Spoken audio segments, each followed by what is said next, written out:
ሰላም ጤና ይስጥልን። የተወደዳችሁና የተከበራችሁ የቻናላችን ተከታታዮች እንደምን አላችሁ? የታህሳስ 19 2018 ዕለታዊ ወቅታዊ ማህበራዊና ኢኮኖሚያዊ ትኩስ መረጃዎችን ይዘንላችሁ ቀርበናል። በቅድሚያም ዋና ዋናዎቹን በማስቀደም እንጀምራለን።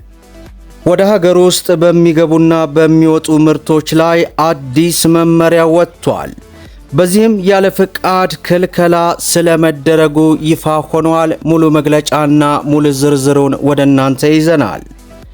በኢትዮጵያ የትራፊክ ደህንነት ቁጥጥር ስርዓትን በተመለከተ ከፍተኛ ችግር እንዳለ አንድ ሪፖርት አስነብበዋል። ይህንንም በተመለከተ ሙሉ መረጃውን ይዘናል። በሌላው መረጃችን ከትምህርት ቢሮ በኩል አዲስ መግለጫ ወጥቷል። ሙሉ ዝርዝሩን ታደምጣላችሁ። የመብራት ቆጣሪ ላላቸው የመብራት ቆጣሪ ክፍያን በተመለከተ አዲስ ሙሉ ሪፖርት ይፋ ሆኗል። ይህንና መሰል መረጃዎችን በዚህ ሰዓት ወደ እናንተ እናደርሳለን። ቪዲዮውን ላይክ፣ ቻናሉን ሰብስክራይብ እያደረጋችሁ እስከ መጨረሻው አብራችሁን ቆዩ።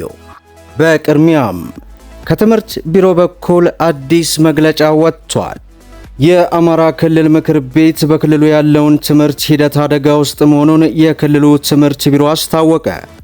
የክልሉ ትምህርት ዘርፍ የ5 ወራት አፈጻጸም በሚመለከት በስድስተኛው ዙር 5ኛ ዓመት የሥራ ዘመኑ 11ኛ መደበኛ ስብሰባውን ታህሳስ 16 እስከ 17 2018 ያካሄደ መሆኑን የአማራ ክልል ምክር ቤት ገምግመዋል።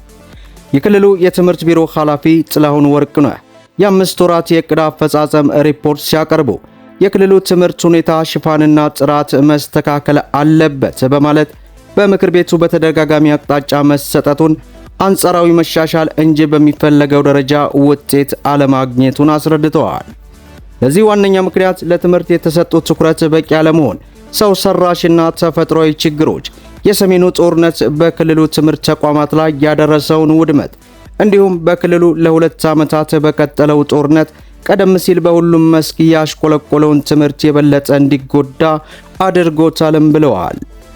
በክልሉ በጸጥታ ችግር ምክንያት በተዘጉ ትምህርት ቤቶች 23056 መምህራን ወደ ሥራ ገበታቸው አልተመለሱም ያሉት የቢሮ ኃላፊው ትምህርት ቤቶች በተከታታይ በጦርነት ከፍተኛ ውድመትና የቁሳቁስ ዝርፊያ እንደደረሰባቸውና ለመማር ማስተማር ምቹ አለመሆናቸውን ዘርዝረዋል።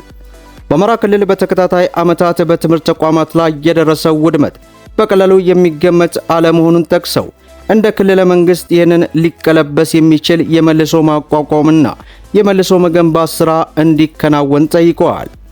በ2018 በጀት ዓመት የትምህርት ዘመን የተማሪዎችን ምዝገባ በበቂ ዝግጅት በተከታታይ በተደረገ የማስተባበሪያ ሥራ የተመዘገቡ ተማሪዎች ቁጥር ከቀዳሚው ዓመት አንጻር የተሻለ ቢሆንም በክልሉ በቀጠለው የጸጥታ ችግር ምክንያት ምዝገባ በሚፈለገው ልክ መሄድ አለመቻሉን ተናግረዋል።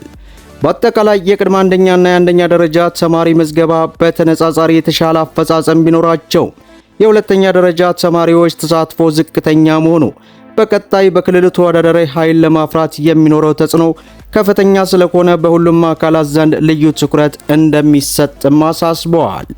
በዚህም በበጀት ዓመቱ 5 ወራት በክልሉ አጠቃላይ 7.4 ሚሊዮን ተማሪዎች ለመመዝገብ ታቅደው ከ57 በመቶ በላይ መሄድ አልተቻለም ያሉት ፕሬዝዳንቱ ቀሪዎቹ ተማሪዎች ከትምህርት ገበታ ውጭ ናቸውም ብለዋል።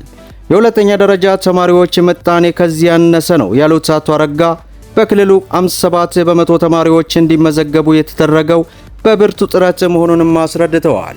በሌላው መረጃችን በኢትዮጵያ የትራፊክ ደህንነት ቁጥጥር ስርዓት ውስጥ ትርፍ ጭነው በሚገኙ የህዝብ ማመላለሻ ተሽከርካሪዎች ላይ የሚጣለው ቅጣት አሽከርካሪው ላይ ብቻ ያተኮረ መሆኑ የችግር ስርዓት ለመክታት እንቅፋት መሆኑ እየተገለጸ ነው።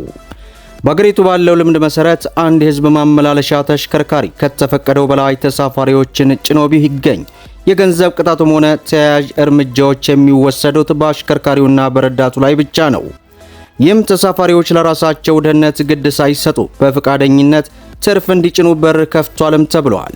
እንደ ኬንያ ባሉ ጎረቤት ሀገራት ግን ህጉ የተለየ መሆኑን ይነገራል። በኬንያ የትራፊክ ደህንነት ህግ መሰረት ተሽከርካሪ ሞልቶ እያለ በፈቃደኝነት ትርፍ ሆኖ የተሳፈረ ማንኛውም ሰው በፖሊስ ተይዞ የገንዘብ ቅጣት ይጣልበታል። አልፎም ተርፎም ፍርድ ቤት ሊቀርብ ይችላል።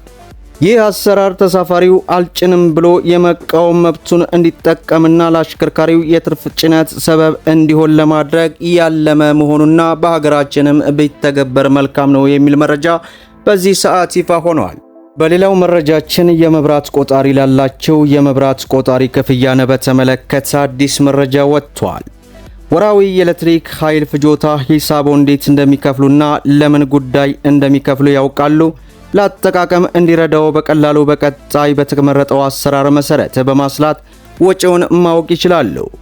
አንድ የመኖሪያ ቤት ደንበኛ ወራዊ የኤሌክትሪክ ፍጆታ ሂሳብ ሲከፍል የአገልግሎት ክፍያ፣ የተቆጣጣሪ ባለስልጣን የቁጥጥር ቀረጥ፣ ተጨማሪ እሴት ታክስ፣ ለኢቢኮ እንዲሁም የቴሌቪዥን ፍቃድ ክፍያና የአገልግሎት ክፍያ ተጨማሪ እሴት ታክስ አብሮ ይያዛል።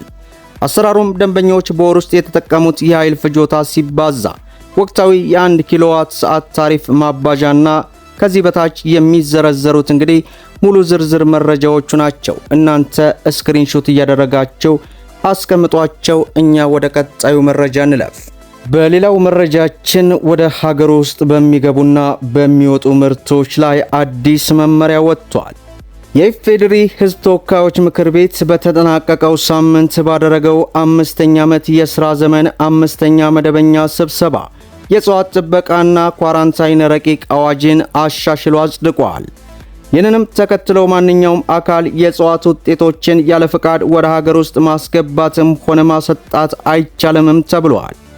የግብርና ጉዳዮች ቋሚ ኮሚቴ ዋና ሰብሳቢ ሰለሞን የረቂቅ አዋጁን ሪፖርትና የውሳኔ ሐሳብ ባቀረቡበት ወቅት እንደገለጹት ቀደም ሲል በተባይ የተጠቁ እጽዋትን ወደ ሀገር ውስጥ በሚያስገቡ አካላትና እንዲሁም በሚያስመጡ አካላት ላይ ቁጥጥር በሚያደርገው ባለሙያ ላይ የነበረው የወንጀል ሕግና ቅጣት ላላ ያለ ነበር።